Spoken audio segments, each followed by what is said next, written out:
Estimados estudiantes, este video nos va a servir para aclarar muchas dudas en relación con el uso y aplicación de la herramienta de Excel. Tal como hemos visto en otras aplicaciones del paquete de Microsoft, muchas de las herramientas que aparecen en la parte superior, que son las que disponemos para poder configurar y editar la información que tenemos en nuestra hoja de cálculo, funcionan igual que otras herramientas de Microsoft. En esa medida no nos vamos a centrar en todas, esto va a ser un estudio un poco rápido, nos vamos a centrar principalmente en la forma en la que podemos editar toda la información que tenemos, como nombres, datos numéricos, creación de hojas de cálculo, el tema que tiene que ver con los datos, entre otros. Entonces, en esa medida, la idea es que este video nos permita conocer desde nuestra gestión como profesores qué podemos hacer para agilizar el proceso de toma, recuperación, recolección y almacenamiento de información de nuestros estudiantes. Aquí, por ejemplo, tenemos datos hipotéticos de estudiantes con sus respectivas notas y lo que vamos a entender es cómo podemos administrar, gestionar de una mejor forma esta información para que nosotros podamos lograr con éxito esa ponderación, sacar esas notas, sacar esos promedios y demás. Bien, en la primera pestaña que tenemos, en la primera herramienta que es archivo, ya vimos que todo esto nos sirve para proteger los documentos. Tengan presente que proteger el libro, acá tenemos la opción de proteger el libro o proteger la hoja.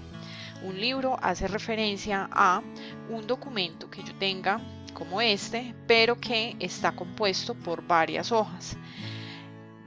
En Excel yo tengo esa posibilidad, así como en Word, que yo puedo tener varias hojas dentro de un documento. ¿Sí? Esas hojas yo las puedo ver reflejadas siempre en la parte inferior, es decir que aquí yo puedo ver reflejada el número de hojas que tengo, ¿sí?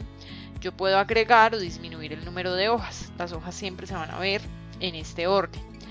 Para Word, pues ya ustedes conocen cómo vamos a ver o cómo podemos ver ese número de hojas. Entonces, de la misma manera acá podemos desde archivo proteger el libro, ¿sí? El documento, o podemos proteger simplemente la hoja actual. Si protegemos la hoja actual, la configuración de protección solo se va a ver reflejada para esa hoja y no para el resto de documentos. Y si protegemos el documento o el libro como tal, pues la persona que vaya a acceder, el usuario que vaya a acceder, va a necesitar esa contraseña. Entonces tengan presente esa diferenciación cuando vayan a hacer el proceso de cifrar con contraseña. Entonces vamos a ver rápidamente cómo podemos proteger una hoja. Seleccionamos siempre damos clic en archivo y venimos a seleccionar la opción de proteger hoja actual. Entonces él nos va a pedir, como siempre, una contraseña. Yo puedo además aplicar digamos que diferentes opciones a esa protección dependiendo de lo que yo necesite proteger. Por ejemplo, permitir a los usuarios de esta hoja de cálculo que inserten columnas o que inserten filas, ¿sí? Entonces, dependiendo de lo que yo chequee aquí, el check que yo ofrezca, pues él me va a permitir o no realizar ciertas acciones. Entonces yo le doy a aceptar y tengo que repetir la contraseña. Le digo aceptar y cuando yo vengo a archivo, pues me voy a dar cuenta que está protegida porque cambia de color. Si quiero desprotegerla, bueno, entonces antes de desprotegerla voy a intentar hacer cualquier cambio, ¿sí? Como borrar o suprimir información. Entonces si lo hago me dice que está protegido, por supuesto. Entonces quiero desprotegerla, entonces doy clic nuevamente allí, desproteger, y debo suministrar la contraseña para que el color cambie y quede nuevamente desprotegida. Para proteger el libro con contraseña hago lo mismo, archivo, y doy clic en cifrar con contraseña. Debo suministrar una contraseña, repetir esa contraseña para poder cifrar todo el libro. Y hago el mismo proceso cuando quiera quitar esa protección. En la sección inicio tenemos nuevamente las mismas herramientas que disponemos en otros documentos del paquete de Office, como en Word o como en PPT. El portapapeles, que ya lo conocemos, las fuentes, que ya también las conocemos, y también tenemos la posibilidad, acá por ejemplo hay otra posibilidad que es, si yo quiero centrar, yo quiero agregar por ejemplo un título aquí, notas del grupo, entonces ese título yo lo puedo, vamos a abrir acá para que se note, lo puedo ubicar, ¿sí?, en una forma media dentro de la celda, se llama alineación media. Entonces puedo poner o aplicar esa alineación media, cosa que no puedo hacer en otros documentos porque por supuesto no existe una celda que me indique unos parámetros para poder hacerlo. Tengo las mismas opciones de alinear el texto a la derecha, a la izquierda. Aquí no voy a tener justificar. Puedo alinear poner el texto alineado siempre en la parte inferior o siempre en la parte superior, ya depende de las necesidades que tenga en ese momento. Además, en alineación contamos con esta opción que nos permite distribuir el ángulo que queremos ofrecer a ese texto. Muchas veces se cambia de ángulo para poder definir la diferenciación que tiene ese texto en relación con el resto de celdas. La idea es que esa diferenciación pues me permita de alguna manera tener claro de qué se trata. Por ejemplo, en este caso, si este es el título, pues va a ser más fácil identificarlo si lo tengo con esa alineación que si lo tuviera normal. Otras cosas que puedo hacer acá dentro de la alineación pues es ubicarlo de forma vertical, entre otros. Entonces ya la idea es que ustedes también revisen esto y que miren las diferentes alineaciones que le pueden aplicar al texto. En ajustar texto, lo que nos permite esta opción es, por ejemplo, yo tengo un texto que voy a traer de otra parte y lo copio. Ese texto pues va a ser muy largo y no me va a caber dentro de la celda porque es un texto más amplio, entonces yo debo decirle que miren, me va a quedar así si no tuviera esta opción habilitada. Me va a quedar largo, me va a ocupar más de una celda, pero si yo le digo ajustar texto, lo que hace es tratar de meter dentro de esa misma celda todo el texto. Hay que tener en cuenta que hay textos que por supuesto no caben dentro de una celda, así se haga el ajuste, entonces hay que ampliarlos, hay que ampliar la celda, ¿sí? De la parte superior ustedes pueden ampliar la celda para que el texto se vea como requerimos, o por lo menos que se lea completo. La siguiente opción que tenemos es que, por ejemplo, este es mi título.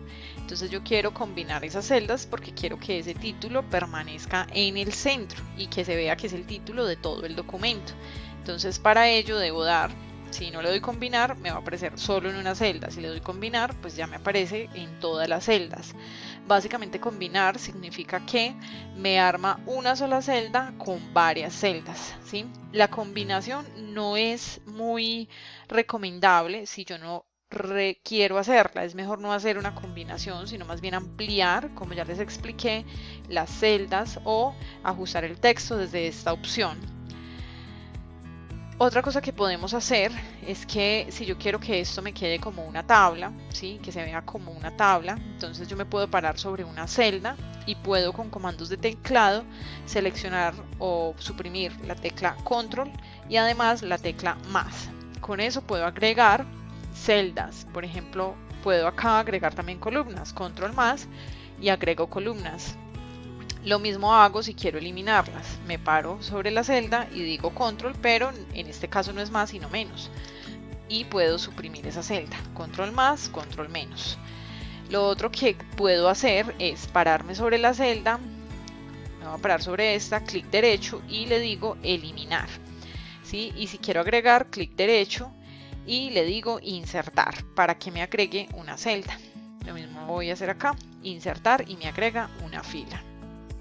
Tenemos una sección que se llama número, que tiene que ver básicamente con la denominación que le voy a dar a cada una de esas celdas. Por ejemplo, si me paro sobre esta celda, ¿sí?, que está combinada, me aparece una denominación general, ¿sí? Si yo le diera número, pues él me va a seguir manteniendo el texto, ¿sí?, pero me le va a poner allí número. Quiere decir que si yo agrego aquí un número, pues me va muy seguramente a poner esa denominación. Miren que si yo me paro sobre esta celda que es de número, acá me aparece número, ¿sí? Muchas veces me va a aparecer general. Yo inclusive puedo ponerle acá general y él me lo va a dejar como general y a este me lo va a dejar como número. ¿Qué es lo que yo debo hacer o tener en cuenta? Que si yo tengo números, pues la idea es que todo esté como número. Porque si yo dejo esto que es numérico, lo dejo como general, pues a veces cuando quiero hacer el proceso de sumar, restar, multiplicar o sacar promedio, no lo voy a poder hacer porque el formato de la celda no está como yo lo requiero, que es número. Entonces la idea es que siempre eso nos aparezca con el formato, las celdas más bien nos aparezcan con el formato que nosotros requerimos, en este caso número. Si me paro acá, tiene un formato general que es el que se puede usar para texto. Si llegado el caso queremos decir que esta celda no tiene número, sino que es más bien moneda, entonces él me va a agregar el signo que representa ese número, ¿sí?, en moneda, porque me lo va a sumar, me lo va a multiplicar o a dividir en moneda o contabilidad, ¿sí? Esto es lo que se usa, por ejemplo, en las empresas para hacer los procesos contables y demás. En este caso, a nosotros solo, pues como profesores, generalmente nos va a interesar el general, que es para texto, y el número, que es para las notas. Lo otro que tenemos acá es que yo puedo cambiar la denominación de la moneda, ¿sí? Por ejemplo, español Colombia, o le puedo poner euros, o en libras esterlinas, que es en el Reino Unido, en fin. Otra cosa que puedo poner es el valor de la celda como porcentaje. Entonces, si yo le doy acá, pues él me lo va a mostrar como un valor porcentual. Entonces hay que tener mucho cuidado siempre con la denominación que tiene nuestra celda, porque a veces hacemos alguna operación y no nos da porque tenemos una denominación que no es. Acá puedo aumentar o disminuir los decimales. Entonces, por ejemplo, ustedes ven que acá hay números que tienen un decimal y otros que no tienen. La idea es que nos queden parejos. Entonces yo desde esta opción puedo aumentar el número de decimales o puedo desde la siguiente disminuir, ¿sí? Entonces, como queremos que nos quede uniforme, le vamos a aumentar a un decimal para que todos nos queden igual. La siguiente sección se denomina estilos. Aquí podemos poner estilos con formatos condicionales. Estos formatos condicionales son un poco más complejos porque de alguna manera, de acuerdo como yo las configure, pues él me va a mostrar, por ejemplo, acá dice, si yo voy a seleccionar ese, debo agregar una barra de datos coloreada para representar el valor de una celda. Cuando mayor sea el valor, más larga será la barra, ¿sí? Entonces, por ejemplo, si yo quisiera aplicar un formato condicional a estos números, vengo aquí a formato condicional y le digo barra de datos relleno, ¿sí? Entonces miren que acá tengo una nota de 0, no voy a tener un color azul porque no hay nada, ¿sí? Esta 3.5 pues me la marca medianamente, el 2 es más poquito, pero si vengo a revisar una nota como 4.8, pues el color azul va a ser mayor. Entonces esto va a ser importante que nosotros como profesores lo utilicemos, porque de alguna manera también nos permite, sobre todo aquellos que son más visuales, ver de una forma gráfica esos contenidos numéricos o esos datos que tenemos allí. Yo puedo ver acá rápidamente que las notas o las barras más largas son las que tienen, por ejemplo, una nota alta que es 5. Las que tienen una nota menor como 0, pues va a aparecer muy poco, nada. Acá, por ejemplo, acá a la mitad, 3.5, por ejemplo, 2. Entonces la idea es que con esto yo pueda organizar los diferentes datos de una forma un poco más visual. Esos datos de relleno con un formato condicional se pueden aplicar de diferentes maneras de acuerdo con las necesidades que tengamos.